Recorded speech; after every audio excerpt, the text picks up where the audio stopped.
bohong. Aku hanya memikirkan satu peraturan penting. Kenapa kau lakukan hari ini kalau kau bisa melakukannya besok? Few moments later.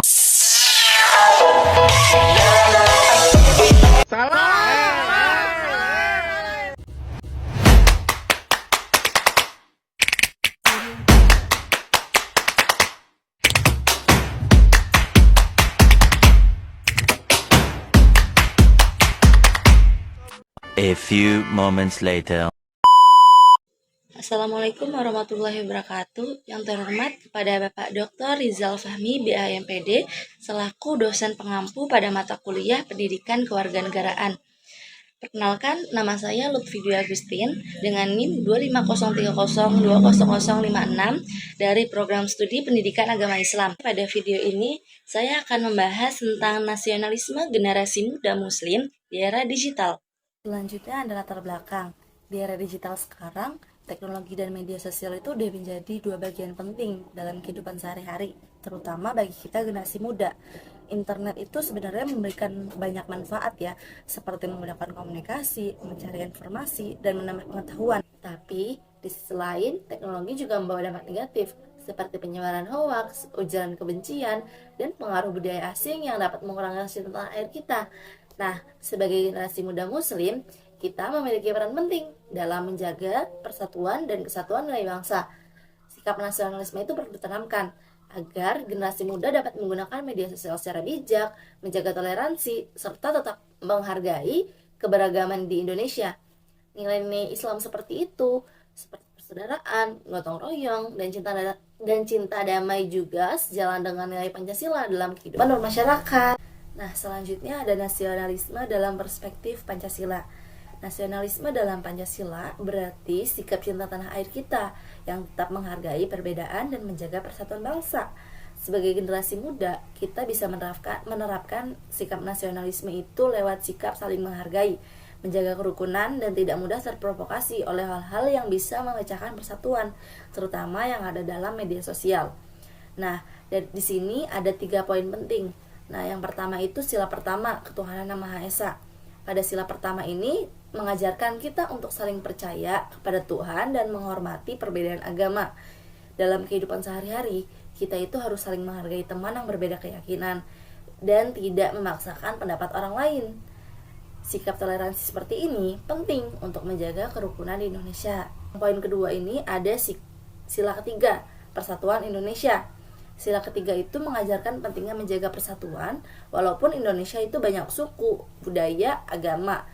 Nah, sebagai generasi muda, kita harus menjadi kompak, tidak mudah terpecah karena perbedaan dan menjaga hubungan baik dengan sesama. Di media sosial juga harus hati-hati, supaya tidak ikut menyebarkan ujaran kebencian atau berita palsu yang memicu perpecahan. Selanjutnya ada sila kelima, keadilan sosial bagi seluruh rakyat Indonesia. Nah, pada sila kelima ini mengajarkan kita untuk saling peduli dan bersikap adil terhadap sesama. Contohnya, seperti membantu teman yang kesulitan, ikut gotong royong, dan tidak membedakan orang lain. Di era digital sekarang, kita juga harus bisa menggunakan media sosial untuk hal-hal positif, seperti berbagi informasi yang bermanfaat dan membantu orang lain. Nah, selain dari nasionalisme dalam perspektif Pancasila tadi, di sini saya juga akan menjelaskan nasionalisme dalam perspektif Islam. Pada poin pertama, Islam itu mengajarkan ukhuwah dan toleransi. Dalam Islam, kita diajarkan untuk saling menjaga persatuan dan menghargai perbedaan. Walaupun kita memiliki suku, budaya, atau agama yang berbeda, tetapi kita harus tetap hidup rukun dan saling menghormati. Sikap toleransi inilah yang penting supaya persatuan bangsa tetap terjaga.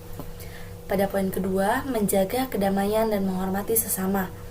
Sebagai generasi muda Muslim, kita itu harus menjaga sikap dan perilaku, baik dalam kehidupan sehari-hari maupun di media sosial. Kita itu nggak boleh yang namanya menyebarkan kebencian atau menghina orang lain. Dengan sikap saling menghormati dan menjaga kedamaian, hubungan antara masyarakat itu akan tetap harmonis. Nah, pada poin ketiga, cinta tanah air sejalan dengan nilai keislaman.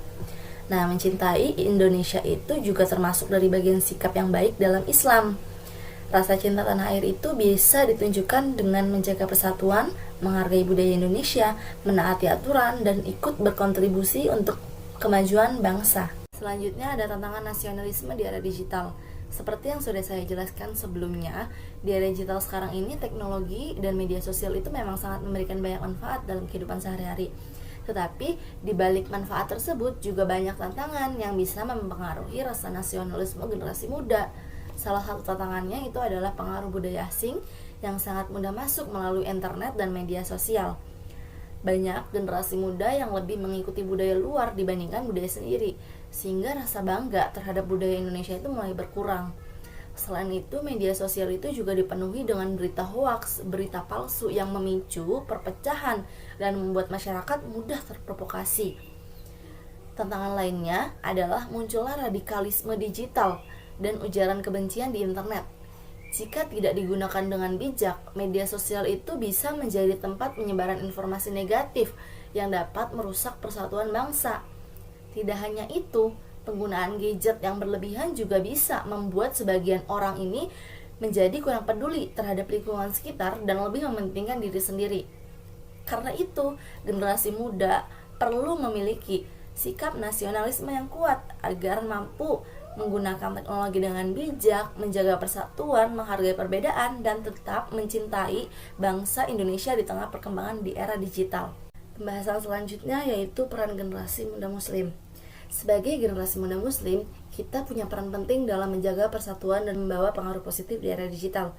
Salah satu caranya itu yaitu dengan menyebarkan konten positif di media sosial, seperti informasi edukasi, motivasi, dan banyak hal bermanfaat lainnya itu bisa disebarluaskan di media sosial.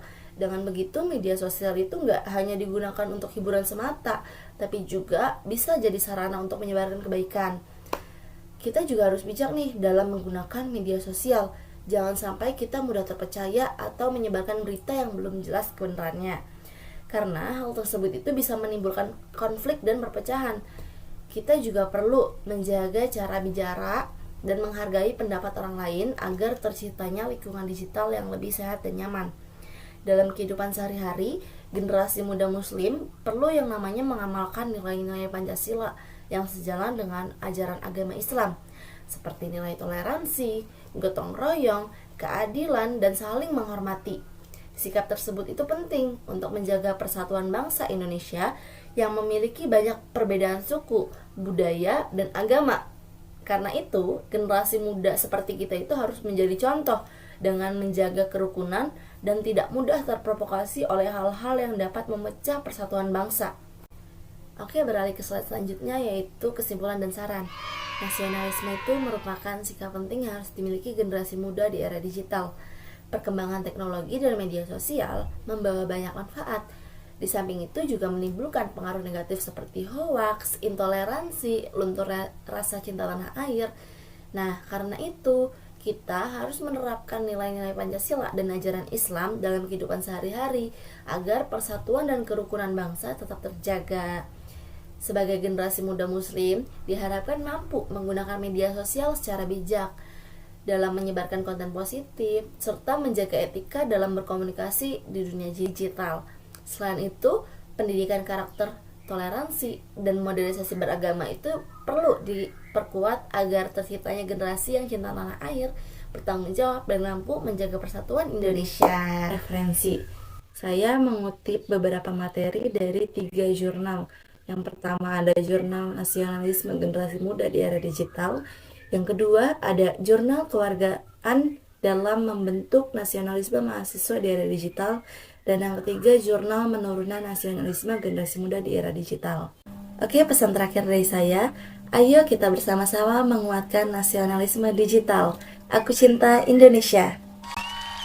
Cukup sekian presentasi dari saya, kurang lebihnya mohon maaf. Wassalamualaikum warahmatullahi wabarakatuh.